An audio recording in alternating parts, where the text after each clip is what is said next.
Hello and welcome back to already the third part of this series. I have received many comments on my past videos where you guys express what parts of mapping are often done wrong.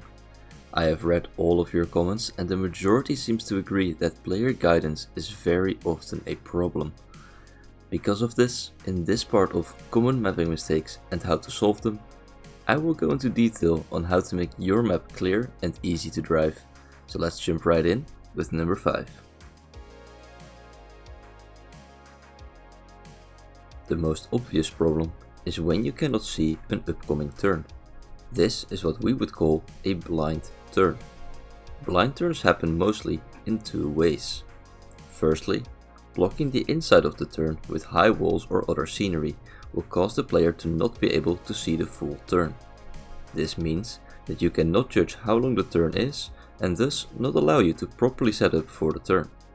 Secondly, when coming up to the top of a hill, you cannot see what is coming up, causing players to miss the setup for the turn.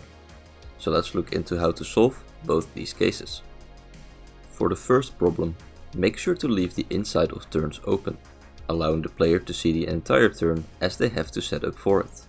To further clarify the turn, you can also use signs and indicators.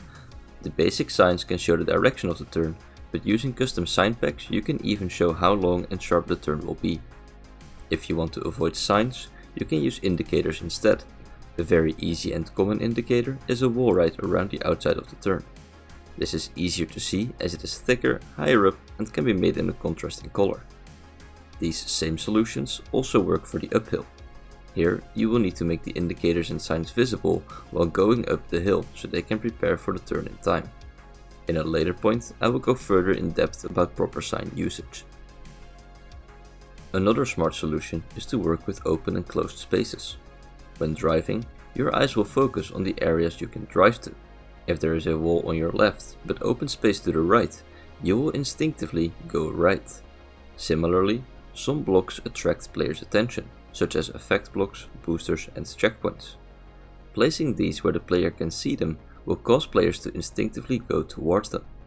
Lastly, when you clarify a section, make sure it works in all available cams, mainly cam 1 and 2, but ideally in cam 3 as well.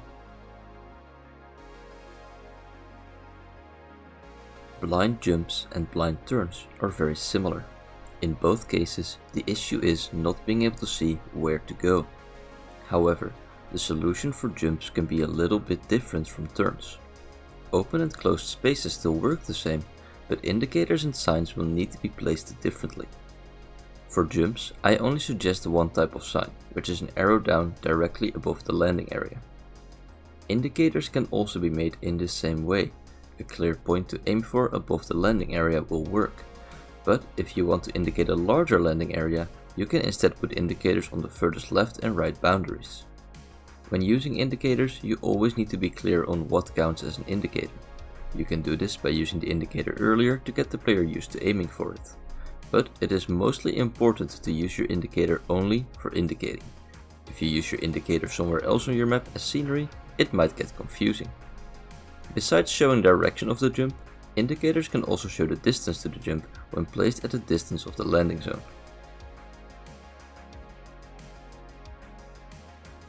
When driving a map, you will often use landmarks to remember where to go. Because of this, you need to make sure your map does not look the same everywhere. The easiest way to do this is by using colors and lighting. If everything on the map has the same color, it will be hard to see edges or identify anything that could tell you where to go. Use the royal colors and plastic wall rides to quickly add contrasting colors to your walls.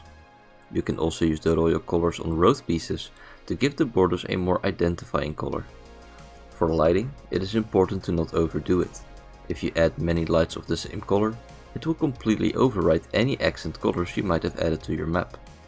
If your map is too dark without all the lights, mix in a few white lights instead of colored ones to reduce the strength of the color. Lighting and shadows can look quite different on different game settings. Always test your map in different settings to make sure everything is visible no matter what settings you use. The most clear and easiest way to guide a player is by placing signs. This, however, does not mean that just placing them everywhere will actually make the map clearer. I will go over 3 main points regarding sign use. First of all, signs should be your last resort. Always try to make your route clear without them first, using all the other tips in this video.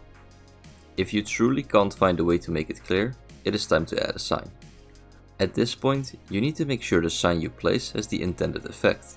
It needs to show direction, distance, potentially also sharpness of a turn. Direction is the easy one, simply find an arrow that points in the direction you want the player to go. Distance can be a bit harder. For a jump you will want the sign to hover above the landing area, while for a turn you will want the sign to be on the outside of the turn so the player can see it as the track limit. Placing a sign before the turn can be very confusing, so I would always avoid doing that. If you want to get more information out of your signs, you can use custom sign packs or make your own. To make your own signs, simply upload an image to any image sharing website, I like to use Imgur, and get the direct link to the image. Then put this link in when customizing your sign.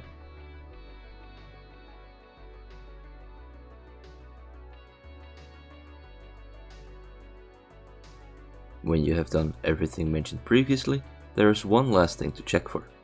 Sign bleeding. Sign bleeding is when a sign can be seen when you are not in that sign's area. This causes confusion and can even lead to multiple signs being visible, each pointing in a different direction. If you have any sign bleeding, you will need to either cover up the unwanted sign or move your signs a bit so this confusion does not happen.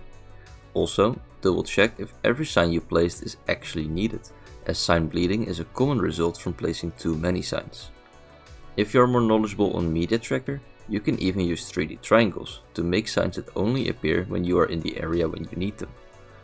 I might go deeper into how to use 3D triangles in another video if the interest is there. Oftentimes while driving, you might not even be paying attention to the scenery around you. In this case, signs or scenery does not matter. The road will need to speak for itself. This is very feeling based and it won't even be the same for everyone. But I still thought it was important to point out, as improving this aspect might also improve the general flow of the track. After creating a section, your car will have a certain speed and direction. You could build a straight to let players normalize their speed and direction, but this will lead to boring sections and higher speed than you might want. Instead, you will want to create a section that intuitively fits onto the one before. Use the direction and speed you got and turn it into your new section. Doing this will make the sections flow together nicely and driving it will feel intuitive. As a final note in this video, I would like to point you to part 1 in this series if you are unsure of where your map needs better guidance, as I go deeper into how to find these problematic areas there. I would also like to point out that guidance is something that is not always necessary. Some maps are based around discovery, and sometimes it can be nicer to let a player find the line on their own rather than to hold their hand the whole way. As long as you provide the map with enough tools for people to learn the map, you don't need to give the player all the information. I hope this video has helped you make your tracks more clear. Make sure to share this video with people who you think could use this information, and of course let me know in the comments what mapping mistakes you would like to see me cover in a future video. And of course leave a like and subscribe to the channel if you haven't already. That will be it for this video, but of course, keep mapping.